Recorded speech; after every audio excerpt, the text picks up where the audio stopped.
గణపతి ఏనుగు ముఖంతో ఉన్న పరమ ప్రసన్నంగా ఉంటాడు. అందుకని ప్రసన్నవదనం ధ్యాయేత్.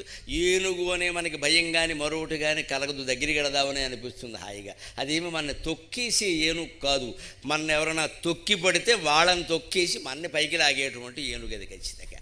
నా భక్తుడు సంగతి నేను చూసుకుంటాను రాని ప్రతిజ్ఞ చేసేటువంటి ఏనుగు ప్రసన్నవదనం. అంతేకాదు పూజ చేసినా ఏం చేసినా దయచేసి ఒక్కటి గుర్తుపెట్టుకోండి, మనం ప్రసన్నవదనంతో ఉండాలి. ఆ పూజ ప్రసన్నంగా చెయ్యాలి. మనం కోపంతో తాపంతో కక్షతో ఎవడి మీదో ఏదో చేసేద్దాం, వాడికి ఏదో చేసేలా చెయ్యాలని పూజలు చేయకూడదు. రెండోది, అవి ఏమీ లేకపోయినా కొందరు ఎలా ఉంటారంటే ఆందోళన చెందిన మనసుతో పూజ చేస్తారు. మనస్సులో ఏవో పెట్టుకున్న ఆలోచనలు అటువంటి ఉంటే దానికోసమే పొద్దున స్నానం చేయండి, మంచి బట్టలు కట్టుకోండి, అప్పుడు చేయండి, కాస్త తొలగిపోతాయి అటువంటివన్నీ కూడా.